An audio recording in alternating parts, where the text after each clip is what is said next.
Okay, so good evening, everybody. Welcome. We are up to shir number 7 out of 10 of brachos. So we have 3 weeks left, 8, 9, and 10 after tonight, which means we will finish September 2nd. And then we'll have the test the following week, probably. Maybe we'll decide that if we want an extra week to review. And tonight, the topic tonight is bracha achrona, which means after brachos. So previously we talked about the brachos you make before you eat something. We talked about hamotzi and mizonos, ha'etz, ha'adama. Although we're going to talk a little bit about bracha rishona tonight as well.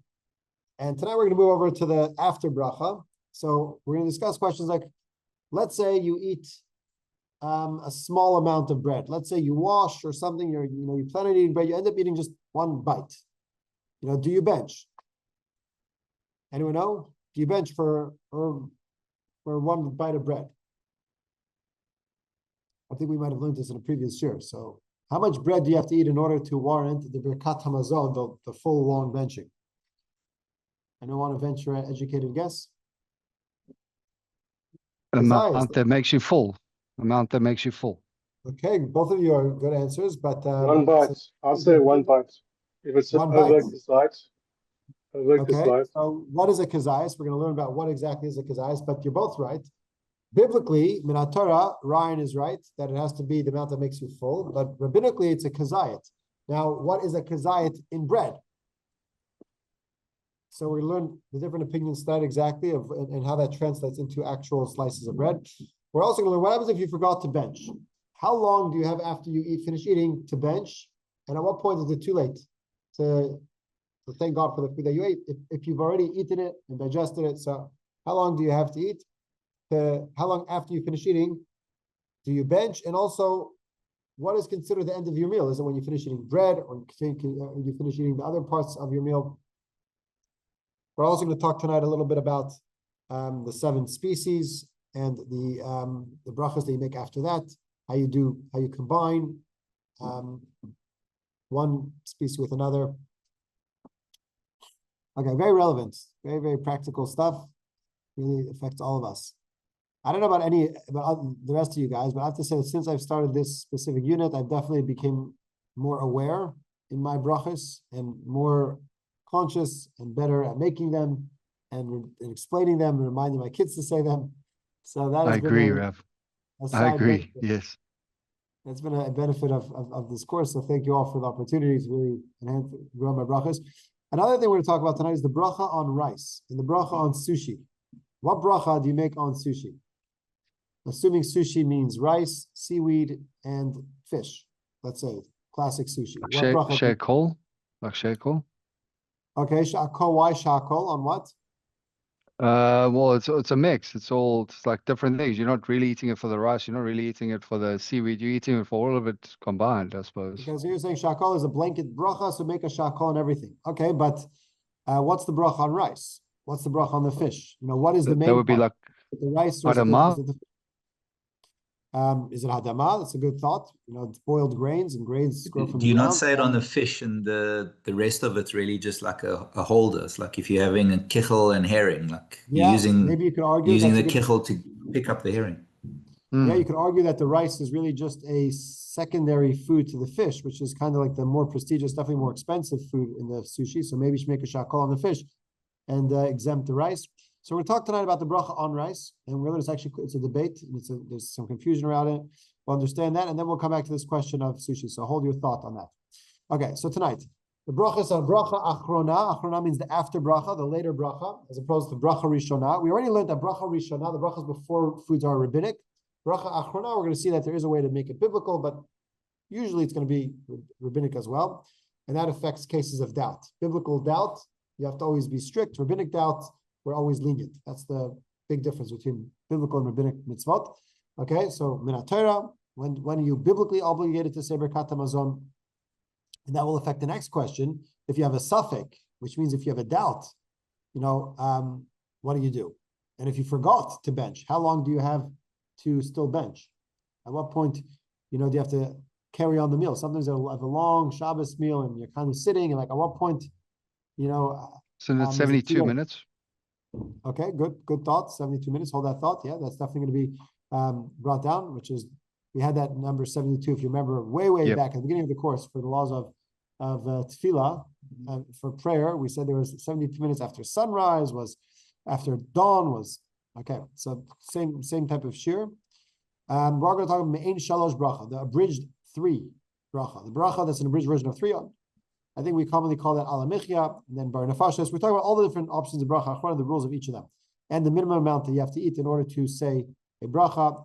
And I have to say, when preparing this year, what I was surprised the most by was actually the cases where you don't say an after bracha. You know, I was aware of 1 or 2 of them, but I wasn't aware of how many cases there actually are that you don't say an after bracha at all because of various. I mean, they're unusual cases, but it is possible. Okay, so let's start with the Gemara Brachos Daf Mem Ches, Tractate Brachos, page 48. The sages say, based on the Brisa, where is it derived that you should say grace after meals? And look at this, Hashkacha Pratis, it's this week's Parsha. Dvarim Perek Ches, this week's Parsha. It says, V'achalta v'savata uvarachta es Hashem l'kecha l'es hatav shenus zolach. I think it's actually in Rishon, Parshas Ekev. You shall eat, you shall be satisfied, and then you shall bless. V'achalta v'savata v'rachta. And this is actually, we sing this in the benching. Ka'amar, you eat and you're satisfied, and then you bless. So Gemara says, what does this mean? When you're satisfied, as Ryan said before, is when you bless. So you should bless with what's the bracha? You bless the blessing of Hazan et ha'olam kulo, the one who feeds all. Hazan, that's what we call the first bracha of benching.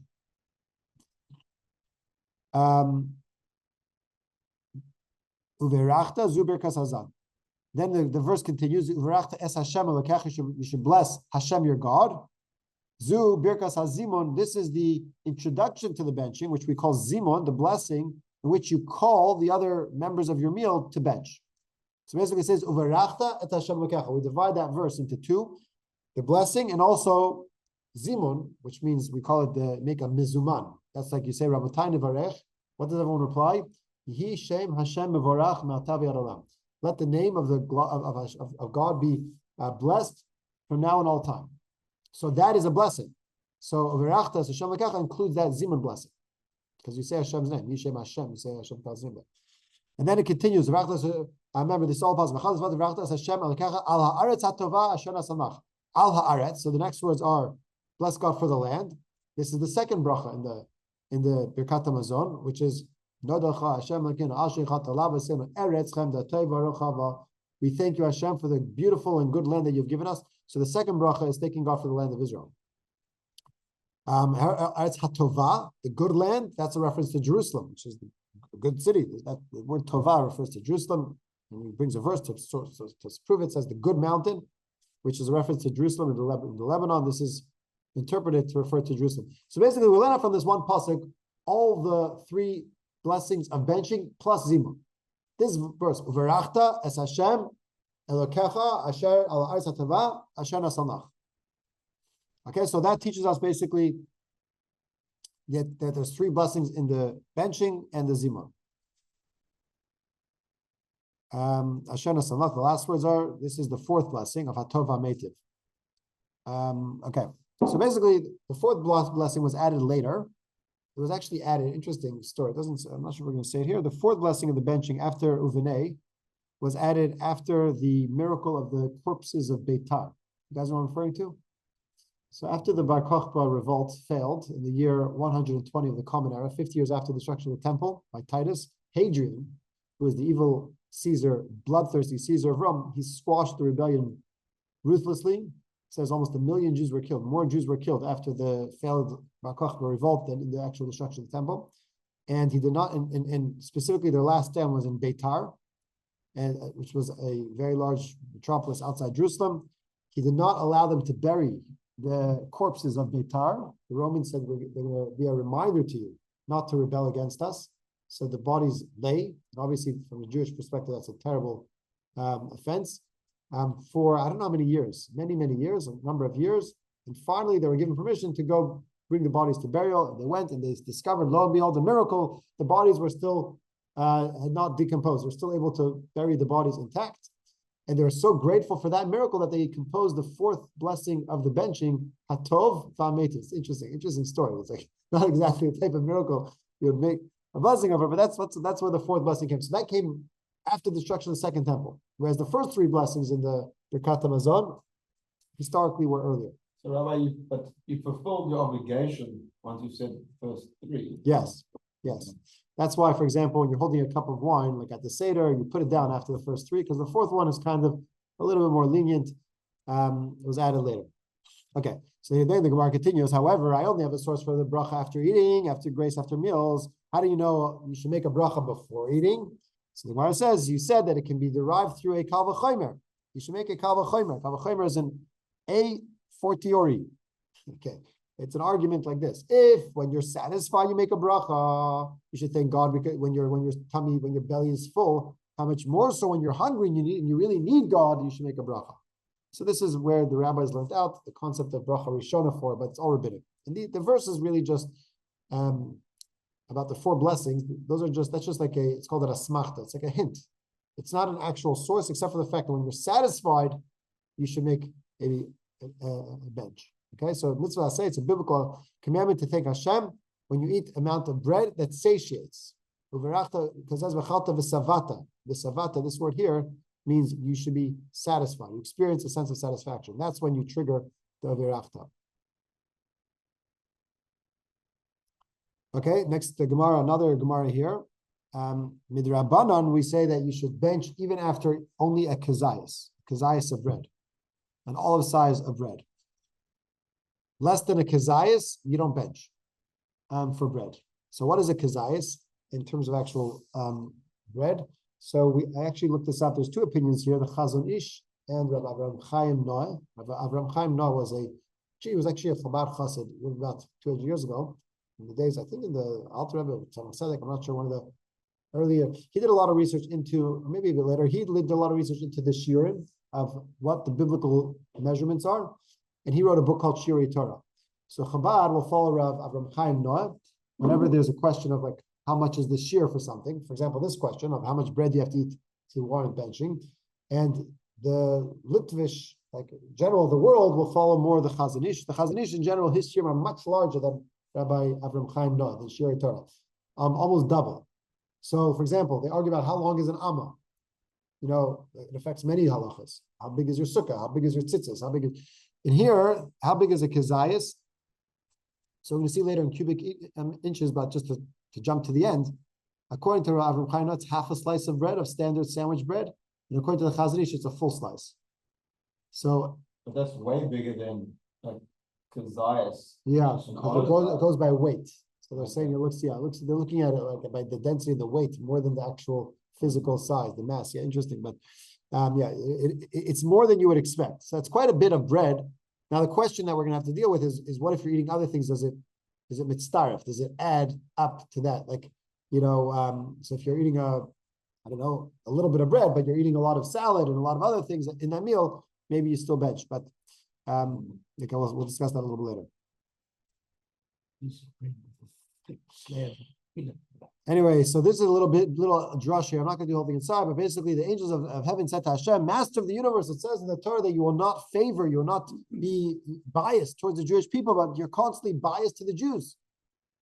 Where do we see that God is biased to the Jews? Because it says, Yisa Hashem panav elecha, that Hashem will raise his face, will show you his favor. So isn't that against your own rules? It says a judge is not to show favor to one party over another, but God favors the Jews. So Hashem says, how could I not favor the Jews? I told them in the Torah that you only have to bench when you're satisfied. And they are so strict on themselves that even when they eat as much as an olive or an egg, they bench. So since they go way beyond the requirements of the law, they are worthy of favor. So from here we can see how benching is so important and cherished by Hashem, blessing Hashem, and therefore it elicits a reciprocal favor in the eyes of Hashem. So it shows us the gravity of benching. Okay, but the point over here is less than a kazayas, you don't bench on bread. Okay. So what about if you're not sure whether you said a bracha or not? So now, remember I said biblically, when in doubt, safek deraisa l'chumra. Biblically, when in doubt, strict. Rabbinically, when in doubt, don't say the blessing because you don't want to say God's name in vain.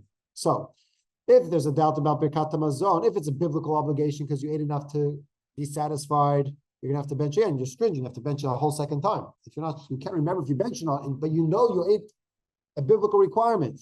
Enough that's considered satisfaction. And even though the fourth blessing, like I said in the benching, was added later, and that's considered rabbinic, still, once you're benching, you do the whole thing, because it's one thing. But if you have a doubt about rabbinic obligations, for example, other types of blessings, other birchas hanenin means blessings on pleasurable things, other types of foods, and remember that's all rabbinic, and all the brachas, after brachas, besides for bread, is rabbinic. So then, when in doubt, you don't say a bracha, even if you want to be stringent. So if you want to be, if you feel guilty about it, because now you can't bench, you should either eat more, eat again, and then trigger the need to say a bracha, or hear someone else's benching and say amen, and have in mind to be yotze with him. Okay, if you forgot to bench, how much longer after you finish eating can you bench? Okay, so the Gemara says, Ad kedei she'esakal hamazon shebeme'av, until the food is digested. So it doesn't say 72 minutes, it says, okay, now the Gemara continues, Ad emasai, kamashir ikol, what is this duration of digestion? So Amar Rabbi Yochanan said, Kol zman she'enoi ra'ev. If you're not yet hungry because of your earlier meal, then you could, that's considered the food is not yet fully digested. It's still giving you the feeling of being full, and then you can still bench. But if you're already hungry again, ready to go round two, and to eat another meal, then it's too late to bench. Reish Lakish says, Kol zman sheyitzma machmas achilasai, as long as you're still thirsty because of the food that you ate previously. So typically when you eat, you get thirsty. So as long as you're still drinking based on the meal previously, okay, but both of these are very difficult to quantify. It's like, you're always hungry a little bit, it's like, what does that mean? Rav Yemer by Shlamya, what a name, said to my Zutra, some say it was Rav Yemer by Shizvi, looking for names for your kids. It's good, so creative. Okay, Shlamya, he said to Mar Zutra, did Reish Lakish really say that it's about thirsty? Didn't Rav Ami say that Reish Lakish said that the duration is not digestion? It's the amount that takes the amount of time it takes to walk 4 mil. Remember the 4 kilometers? And that's what Ryan quoted very well before, which equates to 72 minutes. Didn't Reish Lakish say 72 minutes? The Gemara says, like kasha, there's no contradiction. Here, when Reish Lakish says it's as long, it takes 4 mil, that's the duration, that's where you ate a full meal. Here, when he says so a full meal, you have 72 minutes to bench, according to Reish Lakish. But here, where he says it's just as long as you're still thirsty from your previous meal, that's where you ate a small meal. Okay, so then he says you don't have a full 72 minutes. So the Shulchan Aruch rules like Rabbi Yochanan. In general, the halacha follows Rabbi Yochanan whenever he argues with Reish Lakish. Very fascinating relationship the two of them had. I don't know, you guys know the story of Yochanan and Reish Lakish are brother-in-laws. It's a pretty wild story. Just on one foot, Rabbi Yochanan, it says, was a very handsome man, and he was once bathing in the river, the Jordan River, and Reish Lakish was a bandit. He was an expert. He was the leader of a group of thieves, and he was a very powerful man, very charismatic guy. And he basically saw Rabbi Yochanan from a distance, and he thought it was a woman he was going to attack him. And he jumps over the river in one bound, one leap to attack Rabbi Yochanan. And Rabbi Yochanan sees this guy jumping over the river like with this incredible fit, athleticism. And he says, Chelach la'araisa. He says, your strength, he says, your power you should use not for thievery, you should use it for Torah study. And Rabbi Reish Lakish was very sharp. He replied, he says, and your beauty is wasted on you, you should give it to women. He says, because he told him your energy should invest in Torah. He says, and your beauty you should invest in women. It's wasted on a man. So Reish Lakish says, Rabbi Yochanan tells Reish Lakish, says, if you think I'm beautiful, I'm good looking, I have a sister who's more beautiful than I am, and if you agree to study Torah, I will suggest, you can marry my sister. I'll set you up with my sister. So Reish Lakish says, deal.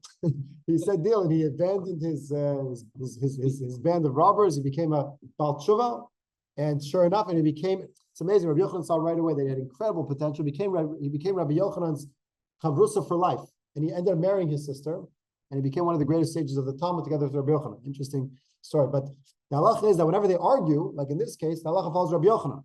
So technically, the halacha is that, so the Gemara says, the Shulchan Aruch rules, until when could you bench? Like Rabbi Yochanan said, as long as you're not hungry from your previous meal, you can still bench. But once you're hungry again, it's too late. The same thing goes for other types of things, fruit and wine. So halacha follows Rabbi Yochanan. The problem with Rabbi Yochanan's opinion is that it's very difficult to quantify, especially if you didn't have a full meal. You know, if it's a full meal, it's kind of easier. Okay, you know, and that's probably a lot longer than 72 minutes. But for little snacks, it becomes very hard to quantify that. Okay, but so again, so what about if you ate a little bit of bread and then you ate other types of things at the meal? Okay, so it's typical Shabbos meal. You wash, eat a bite of bread, and then you start eating, you know, other things and crackers and drinks and dips and salads. So how do you calculate? Do you calculate the 72 minutes or the period from the bread or from the rest of the meal? So the Mishnah Berurah says it's all one big eating. So as long as you're still not hungry because of the meal, you could still bench. If you didn't plan on eating anything else after the bread, meaning when you ate the bread, you were just going to eat, that was going to be it. And then you kind of finished eating, and then you start eating these other things separately. So then you have to start counting the time from when you ate the bread. If you plan on eating more at the beginning, then it's all one big meal. So you calculate only after you finish eating. Rabbi, wasn't that opinion that if you're in that situation, you should probably bench first, and then eat other food? Yeah, well, you probably should have benched first, and then you chose to. Yeah, but I mean, I guess like since you washed already, and then they brought, you know what, they brought more food. You're like, you know what, I'll just have some more. So you don't really have to make a new bracha because you're sitting. You've established yourself. Yeah, so you don't really have to bench in that case. But the point is, you might have to calculate from the earlier meal if you don't need any more bread. This is where you start eating. Okay, so the Achronim say, so again, it's very difficult to calculate Rabbi Yochanan's opinion for what this means. That as long as you're still not hungry from the original eating, you can still bench, but it's very hard. So what do you do? So some say because Rabbi Yochanan's opinion, although it's the halacha, is so hard to quantify, when you're not sure, you should follow Reish Lakish. So count 72 minutes. And that's typically what people do. That's what Ryan said. I was taught that probably in the previous course, because that's what you're taught, because it's a much more quantifiable number. So what about if you're not eating but you're drinking, like you're having some water or some more wine or whatever? So if it's part of the first sitting, and you're still you're still kind of, it's like at a Shabbos meal where you're kind of sitting at the table for a while and you're drinking, you're bringing other things and wine, whatever. So it's all still part of the same sitting, I would say. But once you get up, then it becomes, then you really have to bench and then, make a new bracha rishona. Because once you the meal is over, there's no more food. Because again, a lot of times you will, the head of the household will make because Amazon, let's say after the main meal, allowing some people to go, and then the fruit comes out and the chocolates and the whatever. So you should probably make a new brachas now and new brachas, but on the individual products. On fruit and chocolate, those things anyway. Even if you hadn't benched, you still have to make new. You still got to first brachas, but even if because that's not really part of the meal. That's a new thing. That's for pleasure. That's not the same. That's not for sustenance. So anyway, you'll have to make new bracha rishona. But the people there, if they didn't bench, then they would just bench it then once for everything. But the host would make a new after bracha on those things as well. But everyone has to make new before brachas. Bracha rishona on tea. I don't think so. Tea is probably part of the meal, but fruit for sure, chocolate for sure, ice cream, those types of desserts, cake. Typically, we learned already that you have to make a new bracha rishona on those things. But if you haven't made it, then it's part of the because. It's all part of the meal only ends correct once you finish the dessert. If you've made Birkat Hamazon and then you need the new bracha for those items. But even if you left the table and you forgot about it, and then you say, "Oh, I forgot to bench." If it's within 72 minutes, you still bench. If it's after 72 minutes, basically. Okay, so some achronim don't accept Reish Lakish's halacha, view as halacha. So therefore, they say just to be careful if it's within 72 minutes, but you're not hungry, but you're not really, but you're feeling hungry again. So basically, it's a question. They say you should eat a bit more and without a bracha and then bench, just to extend your meal. Okay. So if you forgot to recite Birchas Hamazon, so again, how long can you have recited? So again, if you ate a small amount. Okay, in all these cases, in the case where somebody ate a small amount, so it's very difficult to quantify. Are you still hungry? I was hungry right after I finished eating because I only had a snack. I was never full. Or what happens if you waited and you didn't bench right away? Or what happens if it's very hard to calculate if you're still full? Or what happens if you don't have another kazayas to eat? So in all these cases, you have a suffix. What do you do? The Alter Rebbe says, in these cases, it's a doubt. In suffix brachas lahaka, when you have a doubt, you should be lenient. Basically, so in order to avoid this, he says you should make sure to bench right away, even after eating a small amount, because it's going to be, because according to Rabbi Yochanan, you're already hungry again, so it's too late to bench. So Rabbi Yochanan is going to say it's too late to bench in all these cases, seemingly. But the Mishnah Berurah says you should rule like Reish Lakish, and if it's still within 72 minutes, you can bench. Bottom line is that the Mishnah Berurah, and that's, he puts a little check over there to say like that is the common custom, that we use this 72 as a blanket rule, because otherwise it becomes very difficult. Because again, if you eat a small amount, and Rabbi Yochanan says if you're hungry again, it means it's too late to bench. That's what he said. Right, So- so even if you have more than a kazayas, you might be. Yeah, exactly. You might not bench. Yeah. You just say, okay, well, I'm hungry. I must have not, it must be digested already. Like, how do you? In those days, they must have been really in touch with their bodies to know, oh yeah, the food. Let me just feel for a second. Let me go into my body. Okay, yeah, the food's gone. Like, testers are clear. How do you? It's very hard to calculate that today. That's why the Shabur says practically we just go for the 72-minute rule from the end of the previous meal.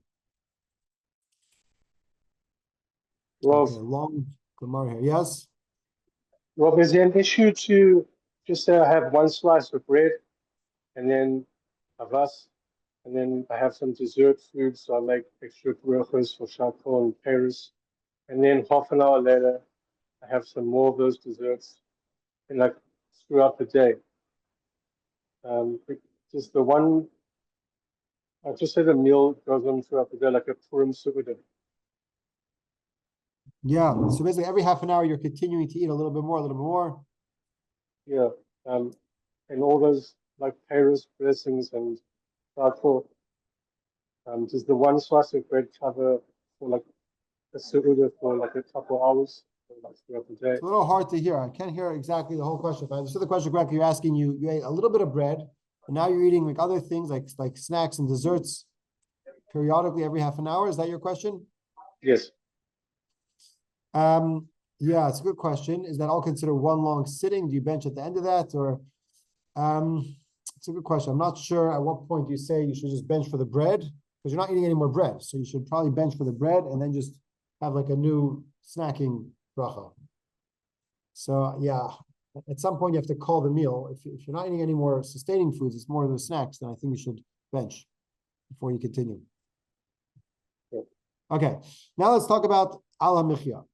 Okay, what we call today al hamichya, the correct name is Me'ein Shalosh, the abridged 3.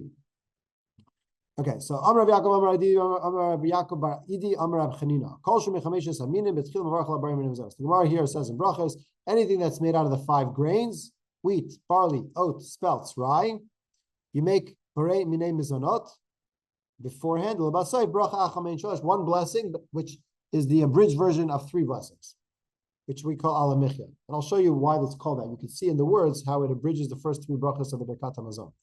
Amar Rav Mari, Amar Rabbi Yeshua ben Levi, Kol Shemech Meshivas Haminim. Second thing is if it's 7 species, fruit of the 7 species. Also, you make this bracha. Mevarach Betchila, Bare Priyaetz. Okay, before these fruits of the 7 species. So from 4 figs and dates and grapes and olives, you make Bare Priyaetz. And at the end, you say also this Me'ein Shalosh, this abridged version of 3. Abaye said, what is this blessing? This abridged version. So he gives him the bracha. This you say al eitz ve'al pre'etz. When you're eating fruit, you do the insert. Maybe what we could do is instead of reading the Gemara, just look in a sitter. So maybe we could just get a sitter. Grab a sitter, you can see it inside. But I'll show you exactly how to do those when you have combinations. It's just helpful when you have combinations of foods, how you bracha. So turn to the bracha Me'ein Shalosh. In our blue siddur, it's after Shachris, after the Birkat Hamazon. It's page 96. They call it here blessing after certain foods. I'm not sure, so it's also not the correct name. Okay. It's page 96 in the blue siddur.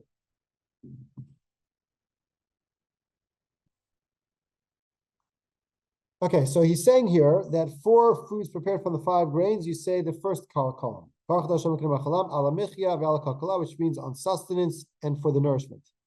For fruits of the 7 species, which means grapes, figs, pomegranates, olives, or dates, that's the last column.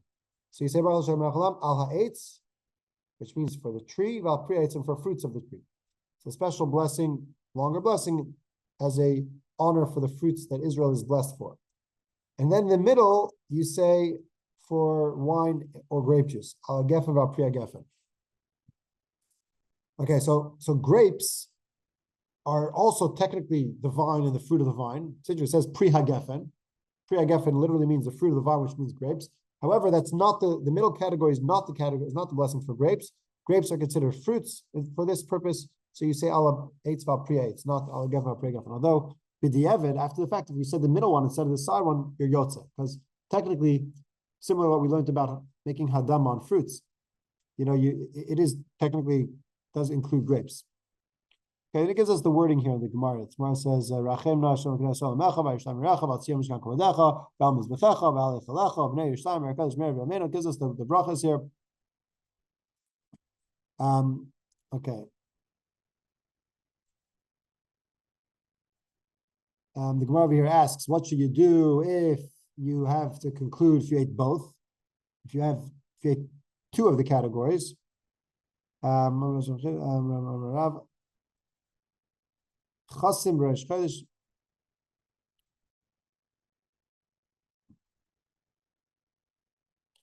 terms of the conclusion, what do you conclude? With what does he conclude the blessing? As one does not conclude a blessing with 2 themes. And with which of the themes should you conclude the blessing? So Rav Dimi said from Eretz Yisrael, he said that Rav will conclude with the blessing on the new moon. Basically, he was saying that you could have 2 themes in a conclusion of a blessing, similar to Rav on Rosh Chodesh, he would say 2 things. So here you could say Al Aretz, Val Pres, you could also have 2. So basically, what he's saying here is that if you ate 2 categories, you could say them both. So you could see how the siddur does this. So let's say, for example, you ate grapes and mizonos. Okay, so you had mizonos. So you have to say Al Michi Val Kakala, and you had fruits. So the way you would do it, say Baruch Hashem Mekim Achalam, Al Michi Val Kakala, V'Ala Eitz Val Pri'etz.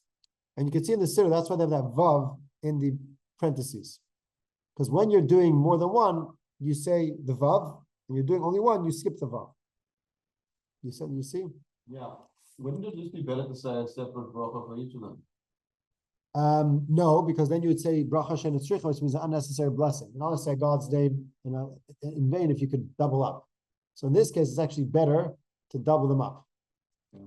Okay, so again, me'ein shalosh, it's similar to the 3. Why is it called a abridged version of the 3? Because it resembles the 3 brachas of the long Birkat Hamazon. So, in the long Birkat Hamazon, the first bracha is Hazan,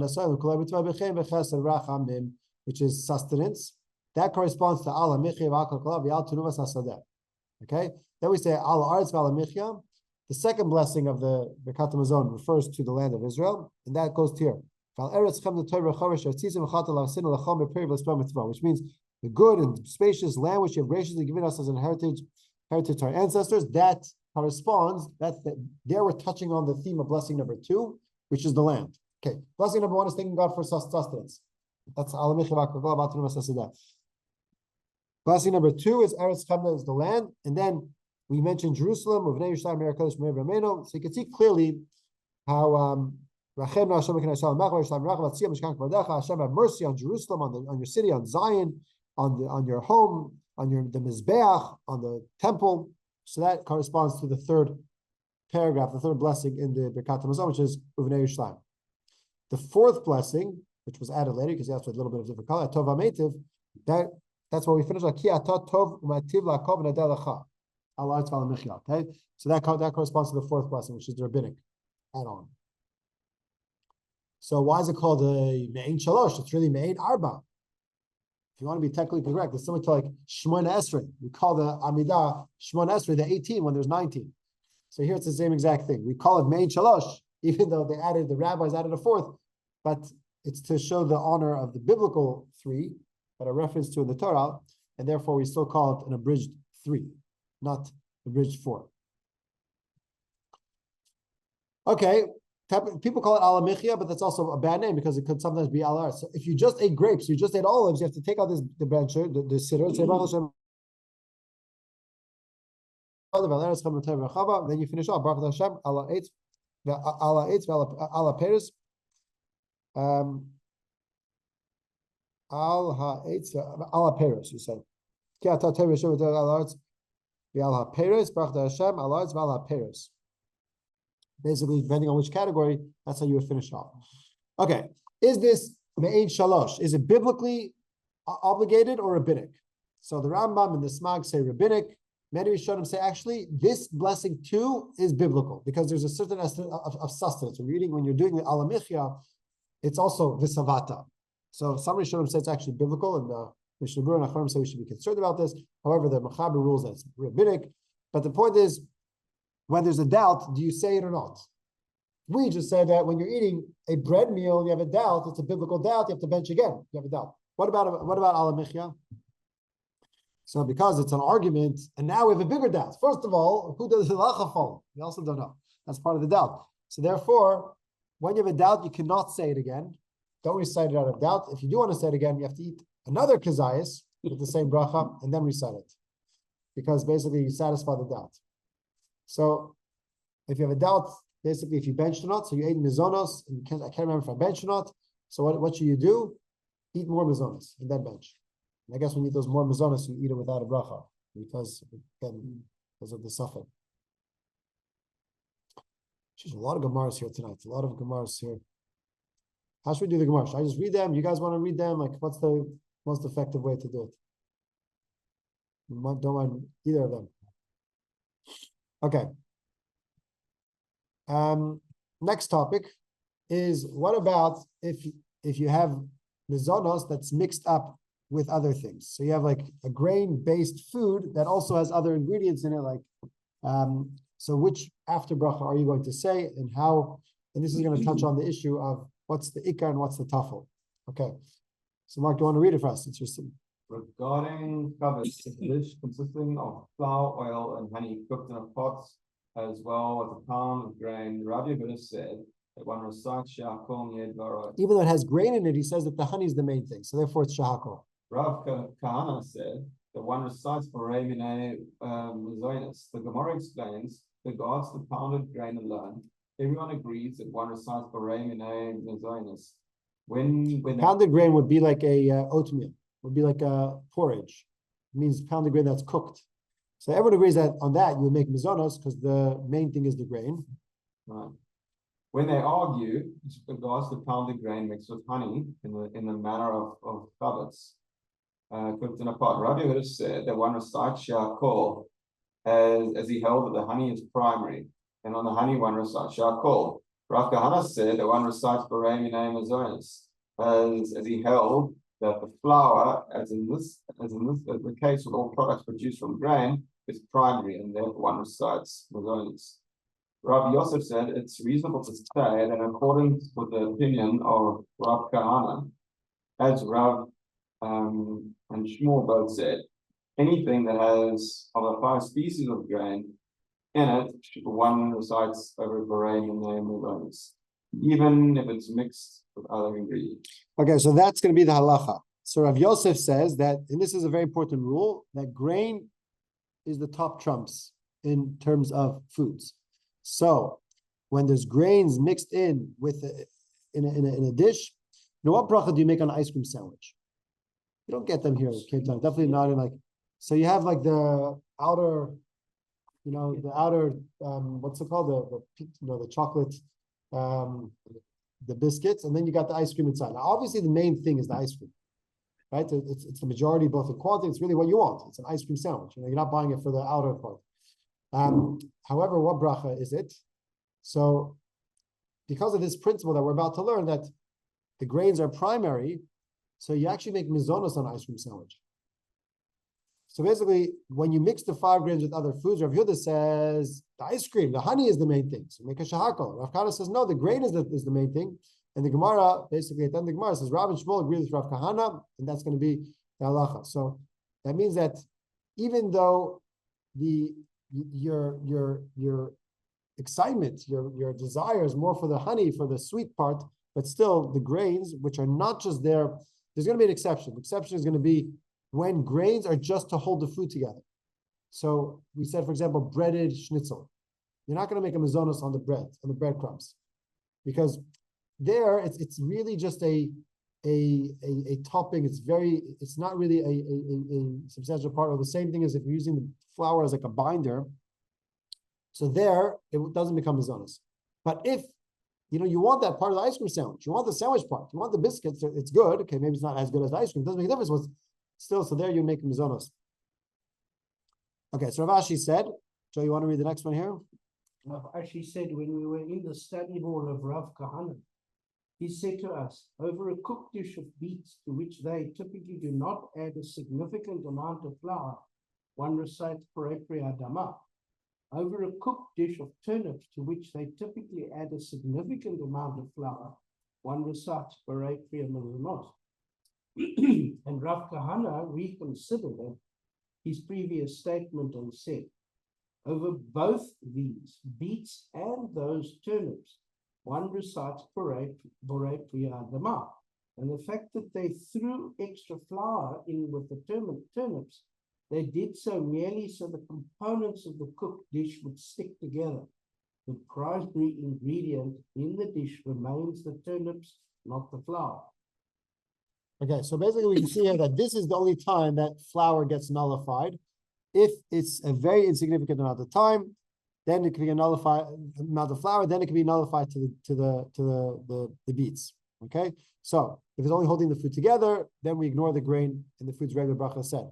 But otherwise, when the grain gives some sort of taste or prepares the dish, you're going to say mizonos and alamichya. So the same thing goes, for example, on soups. You have this a lot. So you have barley and grains that are in the soup, mushroom barley soup. What bracha do you make a mushroom barley soup? Mizonos, because the barley is one of the 5 grains, and that trumps, even though it's the minority, and even if it's not your favorite, it doesn't go after your specific favorite here. Now, based on this, by the way, going back to the sushi question that we said at the beginning, that if rice, and we're going to learn in a second about rice, if rice is considered to be a grain, then the correct bracha on sushi would be mizonos. Even though you like the fish is a lot. You're eating the sushi for the fish. It's much more expensive. It's 10 times the price. Doesn't make a difference. The grain is the sustaining food. The grain is the king of the foods, and therefore, and certainly the rice is not only to hold the fish together. It's also you eat it. It's good. It's not only so therefore, the food becomes mizonos and alamichya as long as the grain is giving some sort of taste or prepares the dish. But if it's only to hold the food together, I'm trying to think of an example. Okay, so a good example of that, like it's schnitzel. There's flour. You take the chicken, you dip it in eggs, flour, some sort of like cornflake crumbs, and you fry it. So there's flour in there, right? But the flour is purely to like hold together the breading. It's not really a part of that. So there, the flour gets nullified. So would that be in a similar case to if you have a food that you want to thicken up with flour? Yes. So it's a thickener. Then it's nullified. But if you're enjoying the flour part, meaning the flour part is like the ice cream sandwich, there it becomes it needs its own bracha. I'm just checking here on the OU app. Just see if they have ice cream sandwiches. Just like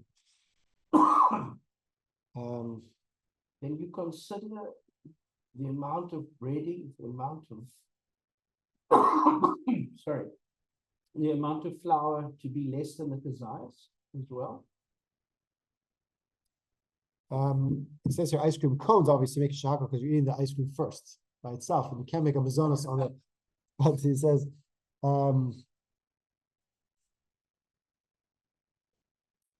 Yeah, cool. And then something afterwards. he says if the cone has no real taste, the cone is purely to prevent your hands from getting dirty. I'm reading on the OU app. Then he says you would not make a bracha on the cone. However, if you are using a tasty cone, a sweet cone, a sugar cone, then you should make you must make a mezonah.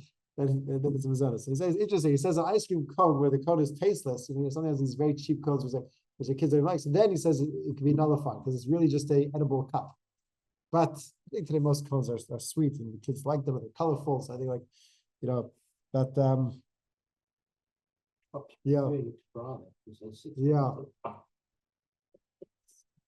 Okay, what was your question? Sorry. So, Rabbi, if can one consider, like when you problem my friend, when you're talking about like a schnitzel, Yeah. in your thoughts, can you consider the crumbing or the crumbs to be less than a kazayas, meaning that you would only consider Yeah. the chicken? Yeah, so the crumbs, it seems are also nullified to the chicken in that case because it's really just the breading.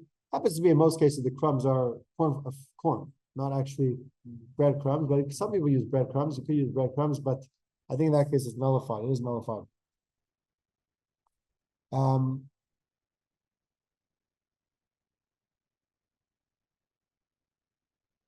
I'm reading now. Some say you should say shahakal on the ice cream. It depends also on how substantial it is. If like the ice cream is very thick and like this, maybe you should make us 2 separate brachas and take them in separate bites. Yeah. If it's very thin, if the wafer on the outside is very, very thin, it could be nullified to the ice cream. It's really there just for like a holder type of thing, not for the taste. But if it's part of the taste, you don't have to make rizonos. Okay, so it seems like some say that you make 2 brachas. You cannot just nullify them. Okay. Okay, let's move on. One of the 5 grains. Okay, if you mix other foods as well with the 5 grains, so the Shulchan Aruch says again, if the majority is shahakol, let's say the majority of the flour is a shahakol flour. So let's say a potato flour, which is a corn flour. These are shahakol flours. And let's say you mix it a little bit with the flour of the 5 grains. So then if it's cooked in a pot, it's mizonos, and it becomes hamotzi. Basically, the 5 grains upgrades that flour. In order to say the bracha achrona, you have to eat at least a kazais of the grain flour b'chtech pras. Basically, you have like you have this common, it's like multi-grain rice cakes.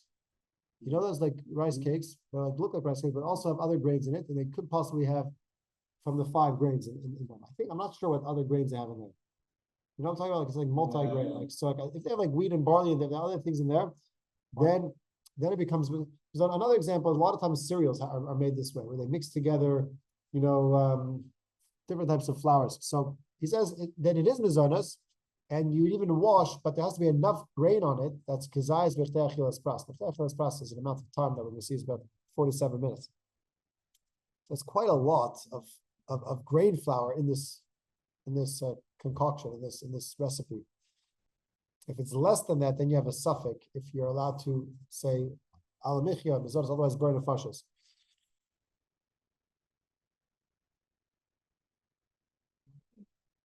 Okay, so a cooked dish that's made with the 5 grains, but also other things. So the custom of the world is that on Passover Bekisnin, which we learned is one of those categories of things made out of grain, but they're not exactly bread. So we learned about all the different categories. It could be pizza was Passover Bekisnin, or pastries, or rekas. So if it's made of grain and other ingredients, people say alamichia, even if they didn't eat a kazais of the grain itself. Meaning, even if they didn't eat a kazais, you're adding together the other fillings to the shear, and you make alamichia in general. The shear says, ideally, you should try to have a kazais of the dough, of the pastry part of it, of the mizonos part of it. Ideally, a kazais in the amount of time of K'tei Achilas Pras, which we're going to learn is 4 to 7 minutes. Ideally, if you can.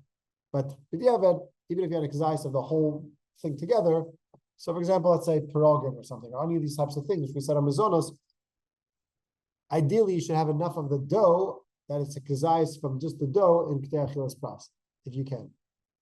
Which is 4 to 7 minutes. Didn't we learn when we were studying Passover Bekisnin that if the majority of the ingredients are not the grain, then there's a doubt whether you even say mizonos.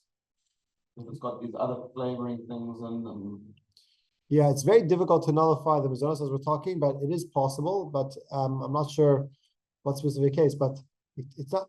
No, if the majority is other things not grain, then it doesn't. Then it's not hamotzi anymore. That was nilush. Remember the other three things. Right. We said if it's the majority is flour and water, then it's hamotzi.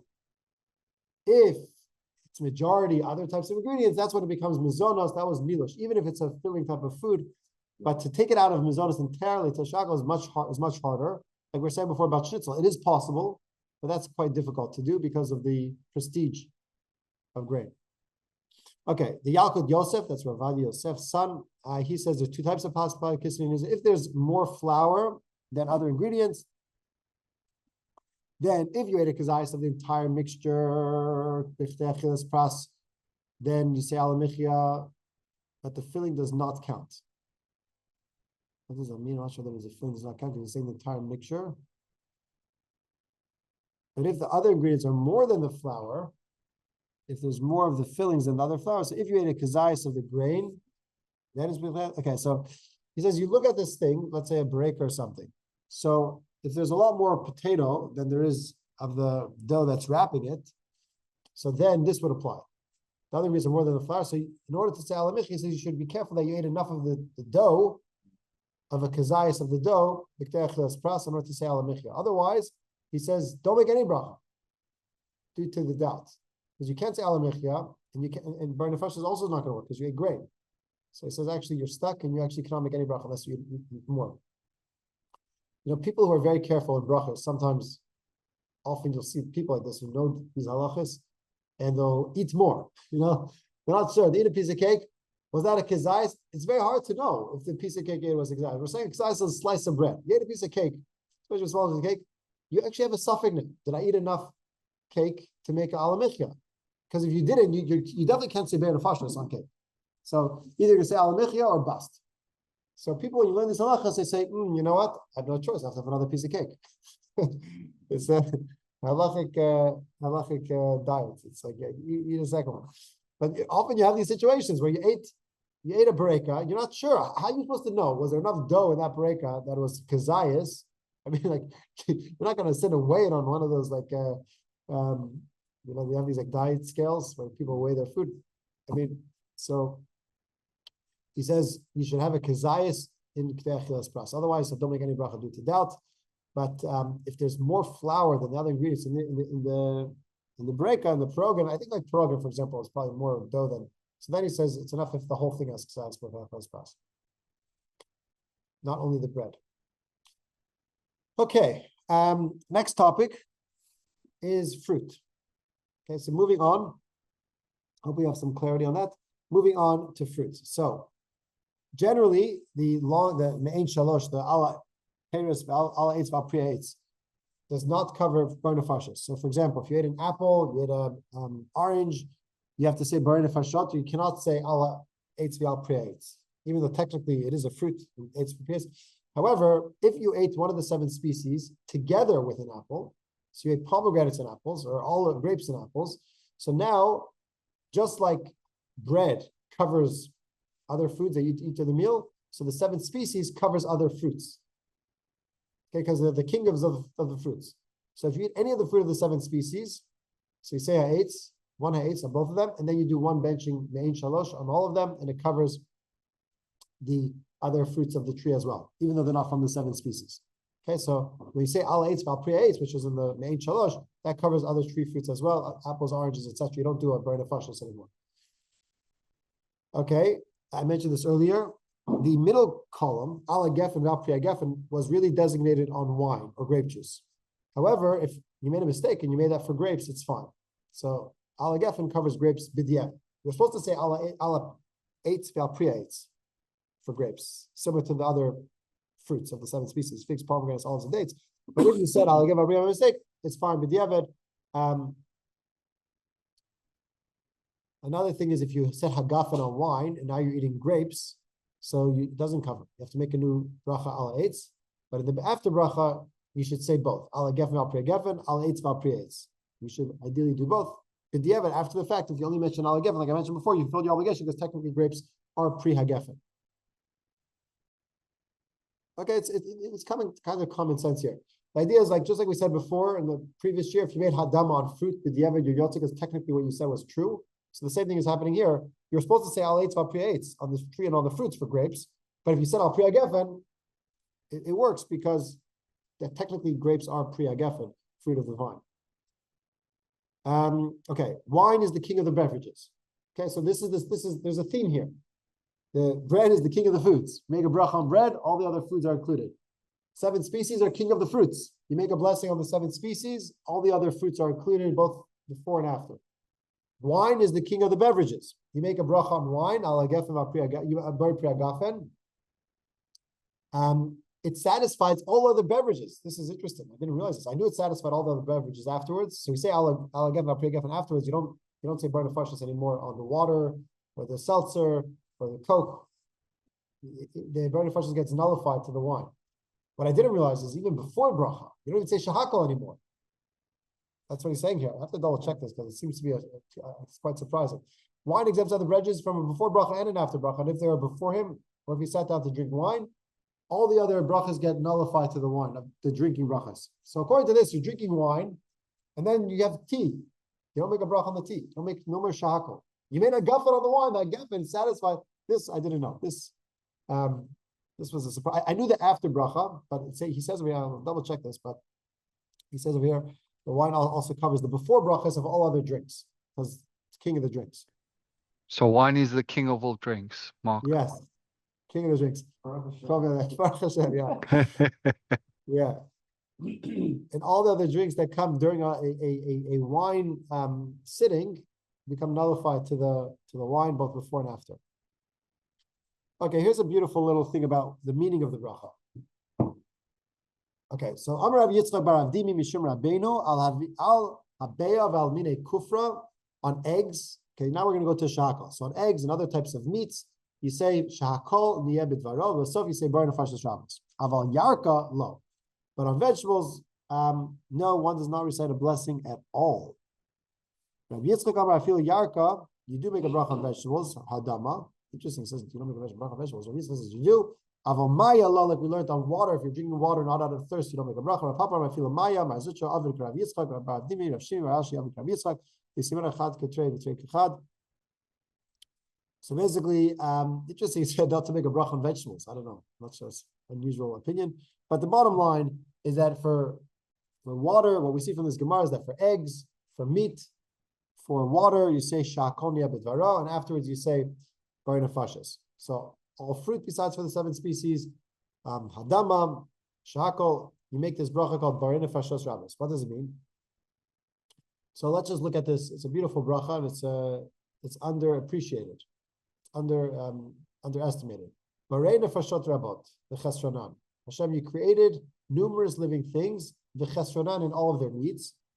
Akom ashemarasa, for all the things that you have created, lahachi is behem nefesh kochai. You have created, for all things you have created with which to sustain the souls of all living beings. Baruch chei haolamim, blessed are you, who is the king, who is the life of the worlds. So basically, what we're saying is, thank you Hashem for creating the necessary food staples for all living creatures, and for giving us not just the necessary things. Chesronan means they're essential needs, but this is even our luxuries, even things that are not necessary, beyond the necessities. Okay. So because this is rabbinic, if you have a doubt, if you ate enough, you do not say a bracha. If you're not sure if you had a kazais, you don't say a bracha unless you eat more. Okay, we said before, if you said ha'etz, al ha'etz, which is for the 7 species, on other fruits, you fulfill the obligation. Meaning, if you ate it together with the 7 species, then you don't say bar nefashos rabbos. But even if you made a mistake, you didn't eat the 7 species, all you ate was apples and oranges, and you opened up the siddur and you made al ha'etz for some reason, you made al ha'etz val pri eitz, which was wrong, but you fulfilled the obligation with the oven. Okay, now we get to the great rice dilemma.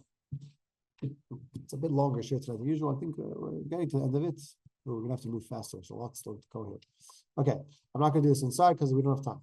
Okay, basically, rice, there's something called orez and there's something called dochem, which is translated as rice and millet. So the Gemara is gonna say over here that basically, I'm just gonna skip the Gemara, you can look it up yourself, but basically, based on the Gemara says that if orez is rice, Now that itself is a question. We're not sure, is orez rice or dochen rice? Dochen is always shahako. Dochen is a certain type of, today we translate dochen as millet. I don't know what millet is. I just know that we Does it still translate. exist? Does it still exist? Yes. Can you buy it? Yes. In like a health food store. Yes. It sounds like, okay. So it seems like some Cereal grain. cereal grain, I think they use mainly now in animal for animal food. I don't think they use it. But anyway, millet is always shakal, similar to beans, corn, rice. Orez, it says, is mizonos. You make a mizonos before because it's sustaining. It says that they're giving it a special upgrade, even though it's not one of the 5 species. No one's saying it's one of the 5 species, but it's a special upgrade because it's a very staple, it's sustaining food. The staple is sustaining food, and therefore you say mizonos. But because it's not one of the 5 grains, it doesn't get the upgraded after bracha, and therefore after bracha you say shakoni b'dvaro because it has this ability to satiate, which is so true. You know, look how many countries in the world, biggest countries in the world, all rice is the staple. India, China, Japan. Okay, but the after bracha is very because it's not one of the 5 grains. Okay, that's orez. However, the problem is what we call rice orez, or is it millet? So Alter Rebbe and the Chassidic community say we have a suffix. Maybe when the Gemara says orez is mizonos, maybe it's millet that's mizonos, and rice is always shahako. Or maybe rice is mizonos. When in doubt, you go for the shahako blanket blessing. Okay, so the Alter Rebbe actually says you should say shahako on rice. Why? Because it's a doubt. Certainly the bracha is not shahako. So either hadama or mizonos, but because we're not sure, make a shahako. And he says a bal nefesh, he says a bal nefesh, a person who's God fearing, should only eat rice if they wash, or they should eat mizonos hadama and then eat rice. So people that take brachas very seriously, they'll eat a little bit of mizonos, eat a pretzel or something, then they'll eat a little bit of vegetable, and they'll have in mind the rice, and then they don't make a bracha on the rice because you for sure covered it with the mizon. But that's not the Rebbe's opinion. Most achronim, and this is the general custom of the world, and anyone who's not Chabad, not Hasidic, they'll say mizonos on rice. Now, this also, in my opinion, will affect the bracha on sushi, because if you're giving rice the upgrade, if you're saying that rice is upgraded to mizonos, then the bracha on sushi is probably also mizonos, because the fish is nullified to the grain. But according to the Alter Rebbe, the problem is that we're not even sure if rice is orez, is this grain, that is upgraded grain, or maybe that's millet. In other words, rice is shahako. So if rice is shahako, so it's certainly not prestigious enough to nullify the fish, but it's the same bracha as the fish. So I But think it's also that to hold stuff together as well. I mean, you could argue that point too for it being. yeah, but it's more than just like a coating. It's like the rice is an important part of the sushi. So it seems like on sushi, the Alter Rebbe would say shahako on the whole thing, and the other opinion would say mizonos on the whole thing, and no one would make a bracha on the fish separately. On the although I think the other opinions might say 2 brachas on sushi, mizonos and shahako. But the Alter Rebbe's opinion would say shahako on rice. What about looking at it another way? Let's say you have a famine and there's no flour, there's no wheat, Yeah, and there's no rice. You would then have a famine. Doesn't matter how much fish or Yeah, how much it's true. of the other products. It's still a you staple, no matter how much protein. It's still have, a, how much other stuff you have, and that's why I think rice and Yeah. almost grains are. I actually looked it up to see the South Africa subsidize the price of bread. It doesn't. Used to do it. In many countries do it. In Egypt they do it. But in South Africa, it says they don't have to do it because it's cheap enough. The market pressures keep it cheap enough. There's enough of a flow of grain. But yes, you're right. That grain is the main thing. But even like corn and other types of staples do not. It's specifically rice that they said could be a mizonos, possibly orez. But again, we're not today. Orez in Hebrew means rice. But because of the orez that the Gemara speaks about might be millets, Alter Rebbe says it's a doubt, and therefore basically make a shako. Okay. Anyway, but the point is that you make a shako before and a burn first afterwards. Okay, moving on. The minimum kazayas of foods and revias. Okay, so to say a bracha achron, you have to eat a kazayas of a food, and how much beverage is a revias. So we learned from the Gemara in numerous places that you only say an after bracha if you had a kazayas or of food and revias of a beverage. But we learned, I mentioned this many times, that to make a bracha on the food, even a mashu, even a tiny amount, warrants a before bracha. That's the Shulchan Aruch rules. So what is this? So a kazayas is 27 cubic centimeters. That's not right. 27 cubic centimeters is a huge amount. Not really, it's 3 by 3 by 3. Yeah, but for a kazayit, for the size of Yeah, a, it's 3 centimeters by 3 centimeters by 3 centimeters, fine. no, it's wrong. It says here in the book 1.85 cubic inches. There's no way. I think it's supposed to be 2.7 centimeters. It's missing a dot here. It's 2.7 cubic centimeters for the size of an olive. No, you multiply them through to actually get the cubic Okay, so maybe when it's so cubed. it's 3 by 3 by 3, so it's So actually divided- not that small, it's 3 centimeters by 3 centimeters by 3 centimeters high. Okay, so maybe, but he says we are in the book, 1.85 cubic inches. Okay, that is Okay, the bottom line though, half an inch by.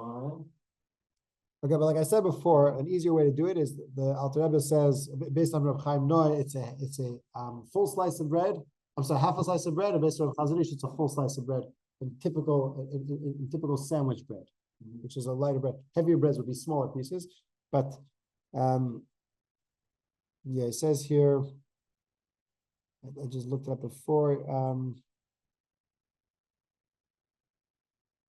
Yeah, okay. I'm not sure 27. You said 27, is it? It actually works out. 27. Yeah, It is I mean, 27. Even if you look at 1.8 cubic inches, it's like 1.8 inch by 1 inch by 1 inch. How many cubic inches is That's 1.8. 27 milliliters. That's the size of an olive. Is it? So you're saying it makes it 27 milliliters. Yes, yes. Okay, so maybe it is right. Okay, so 27 milliliters does make sense. But Yeah, you Okay, so can't, maybe- you know, a big olive. yeah. Yeah, okay, so maybe it does make sense. Okay, but basically, since there's varying views, to avoid doubt, don't eat more than this. Don't eat amount too close to this. In other words, eat more than this. Don't be too low, because then you have a suffix if you ate enough. So you should try to eat a bit more than this. Don't get too close to this minimal amount. And that's for foods. For beverages, 85 ml. Okay, which is around 3 ounces. So a typical cup, this cup here is probably 200, 250 more. 250. So 85 is about 1/3 of the cup, a little bit more. So it's about that. That makes sense. That's a reviz. Okay. Some say that for beverages, it's also a kizayit, which is 27 ml, which is quite a bit less. So basically, if you drink more than 27 and less than 85, now you're not sure. Some say you must bench, others say you don't bench, you didn't drink 85, others say you must bench, you already drink 27. So basically, you should try to drink, just have another drink. Keep on drinking. By the way, I never thought of this. You have a shot. You can have a tequila shot. What's the after bracha on a tequila shot? How many mLs is it? 25 Or- mLs. 25 mils is too small to bench. Yes. So 25 mils, you don't, if you have, So what about? so what do you do? But the problem is, some opinions say, what do you have to do? Have another shot. Right? Have You another shot. have to keep on going until you have 85 mLs. How many shots is that? That's 4 shots. You also drink a cup of water, but that won't be the fun of that. But the point is, keep on drinking. The point is, I don't have a whole subject. I don't know if I can bench or not. So keep on drinking until you get to 85. Then everyone agrees, okay, now I can bench. I can stop.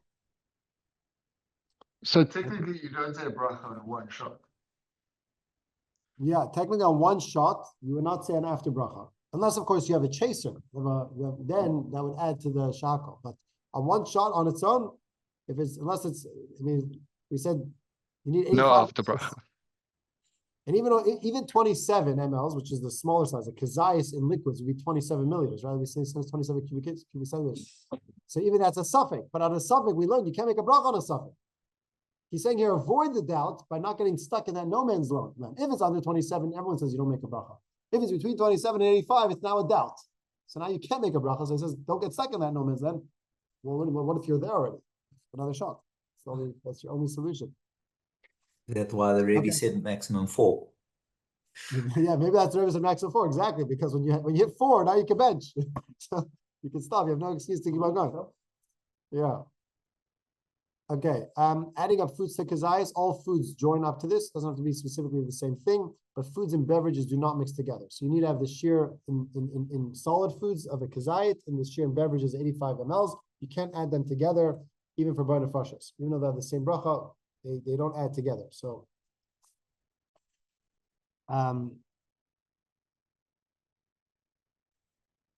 okay, what about when you speak about adding things together? There's a half a kazayas of the 7 species, let's say grapes. Does that combine with a half a kazayit of other fruits, like apples or oranges, which are 8s? And if you do combine them, what's the after bracha? Do you say the after bracha for the other fruits or for the 7 species fruits? So Ravadia says they do not combine, Ravadia Yosef, and he says, in that case, you do not make an after bracha. If you did like a single grape, a single grape is probably not a kazayit. Probably not a, other achronim say that it does combine, and you can still, if you say the B'nai Nefashos is not the grape after bracha, the special one. Okay, how much time do you have to eat the shear? To eat this shear, and this is true of everything, whether it's the slice of bread, the kazayit of bread, in order to warrant after bracha, how much time do you have to eat it in? And this, by the way, this shear, it's a very common halachic phrase. It's good to memorize it. Kazayis bichdei achilas pras. K'dei means the amount of time it takes. Achilas to eat. Pras, a half a loaf of bread, a Talmudic loaf of bread. So what is that? 4 eggs. 4 bears is the mass of 4 eggs. An egg is roughly 2 olives. So this is now 8 olive size. So that's half a loaf of bread. And some say 3 bear, but this is a time. So we're lenient, and therefore you should try to be. So basically, some say it's 4 minutes that takes you to eat this amount of food. So it's a time we're talking here, not a volume. Some say 4, some say almost double that, 7.5. Again, Avraham Chaim says 4. Chazon Ish is going to say 7.5. So basically, what this means is that you need to eat the food in a certain amount of time. This is like it's most famous on Pesach when you need a kazayas of matzah in 4 minutes. Now that sounds easy, but the problem is you have to eat you have to eat multiple kazasim. You have to eat multiple olive size because there's different. One is for the hamotzi, and one is for the mitzvah of achilas matzah. So you have to eat 2 in 4 minutes. It becomes actually quite difficult, especially with the opinion that says that kazayis is very large, the larger shear of the kazayis. So yeah, now it's like 2 matzahs in 4 minutes. It's quite hard. But that's the amount of time that you have to eat the shear. If you stretch it out more than that, then it doesn't combine. Okay. So the problem is if you're drinking hot tea, boiling hot tea, or boiling hot coffee, so you're not drinking 85 mLs in 4 minutes. If it's boiling hot, you're taking a sip every half a minute or so. You're actually not sipping 85 mLs in 4 minutes. So do you say an after bracha on a hot drink that you sipped all the way through? Typically, how long does it take you to drink your cup of coffee in the morning? So the cup of coffee is, let's say it's a normal size. Let's see what you said. This is 250. This is 250. Okay. Now you have 12 minutes to drink it. Now, I know I take a hot cup of coffee into the car with me. I finish by the time I get to school 40 minutes later. That took me 40 minutes. But I drink a sip every few minutes. I'm not gulping it down. So now I have a question. I didn't drink a Revius, which we said is 85 milliliters, in the amount of time, which is 4 to 7 minutes. Certainly not in 4 minutes, not even in 7 minutes. So now how do I bench? It's a big problem. Never thought of this problem. So some people don't bench. Achronim of Sfar say if you drink your cup of coffee in more than 7 minutes, don't bench after hot drinks. This is what this shocked me. I was surprised. When it gets cold, just like you leave the. Oh, that's exactly what it says here. It says recite. So it says better for the last 85 mLs, drink it in 1 shot. But he says recite the after bracha if you drink revius b'chdei achilas pras. If you drink, recite the after bracha if you drink a revius b'chdei achilas pras. In the book, he says what Mark just said. Interesting. Ravadia Yosef, he says the common custom is not to recite a bracha after consuming a hot drink, which means you sipped it very slowly. People of virtue do what Mark said. They leave over a revius at the end of the drink. That's lukewarm. That's not so hot, and then they drink that revius without interruption, which then triggers a bracha achrona to fulfill your obligation. Alter Rebbe in Shulchan Aruch says that someone who drinks tea or coffee slowly should still say a bracha achrona unless it lasts more than k'dei achilas pras. But that's the same as Ravadia Yosef. It is brought in contemporary study. This is how the great Ashkenaz answered. I'm not sure what the difference in these two opinions are. However, if you drink a revius, everyone agrees to that. I'm not sure what the difference in two opinions are. Okay, but the point is that you actually have quite an interesting suffix when you're drinking a hot drink if you could bench. Now, Treb is also saying you have to drink 85 mLs in this shear. Otherwise, you do not say. So if you have a cup of coffee in the morning and you sip it very slowly, according to this, you should not say an after bracha, because if you didn't drink anything else, maybe again, you want to be strict, then you drink another cup of cold water, then you can do the after bracha. But on this itself. Time you get to school, it's cold when you think. Yeah. Here's another question. Again, quite surprising. Is ice cream eaten and the shear is a kizayis, or is it a beverage? And the shear is a revius. Something is cream, something that's kind of in the middle, and also people eat ice cream slowly. He says the custom is that we treat it. You only say bracha on ice cream if you eat a kizayis b'chteichilas pras. Okay, but that's pretty easy. Kizayis is again that's 27 mLs. In 4 minutes, I think ice cream would melt if you did any for that. But the custom is to be actually to treat it like food rather than drink, which is a smaller amount, a smaller share. Makes it a little bit easier to trigger the bracha. Okay, that's the end of the show. Okay, so to summarize, she's covered a lot here tonight. Hope we answered all the questions we started with at the beginning. But basically what we learned tonight is we learned that biblically the only obligation to bench is when you're satiated, when you actually are full. Otherwise, it's only a rabbinic obligation, just like all before brachas are rabbinic obligations. If you forgot to bench, you have Reish Lakish says 72 minutes, Rabbi Yochanan says as long as you're not hungry again. Now we said that's really hard to quantify, so the Mishnah verse says just rely on Reish Lakish. And today that's what they teach everyone, 72 minutes, but you should just know the halacha actually follows Rabbi Yochanan. That's actually not 72 minutes, it's actually when you're hungry again. We talked about this Me'ain Shalosh, this abridged version of 3. We looked at the bracha, it's an abridged version of the long Birkat Hamazon. We showed you how, it's learned that from the pasuk. We say it on 3 categories, 5 types of grain, 7 species of Israel, and on wine. And we said that grain is king of the foods, 7 species of Israel, well, the fruits of the 7 species are king of the fruits, and wine is king of the beverages. And that means that when you make a bracha on those things, it nullifies, it satisfies the brachas of subsidiary things, and also their after bracha. That was quite a chiddush for me, that the bracha on wine, you don't make a burn of a shahakol anymore on other drinks.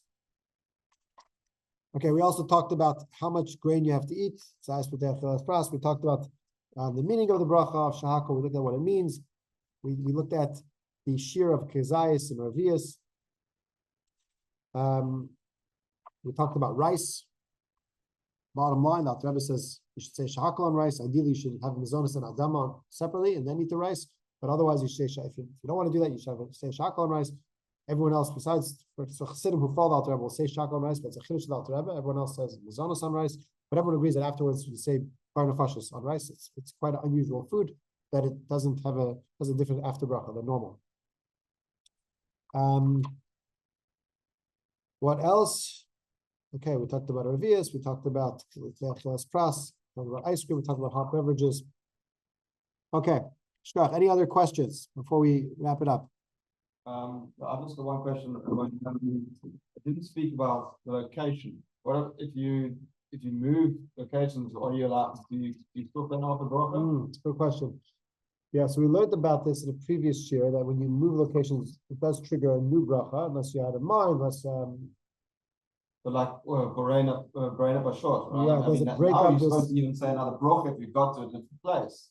yeah. So, Yeah, so I think it does. I think like when you're eating a shahako, let's say a fruit, or eights, when you move, I think it does the new location. If you cannot see, we said as long as you can see the original location, it's still one thing. But if it doesn't, I guess you would need to have the shear of the kazayit where you are now, yeah. because just like you need a new bracha, I think you need a shear where you are now. Yeah, I think that's because it does create a new sitting. Remember, we learned that grain and bread carries over because it creates a continuation. But when it comes to like shahakal type of foods, it doesn't. And therefore, I guess for this also, that's a good point. You need a new bracha. Okay, shkoch, guys. Thank See you. you. Thanks everybody. Cheers. Hey, you're welcome. Okay, good night. Thank you very much.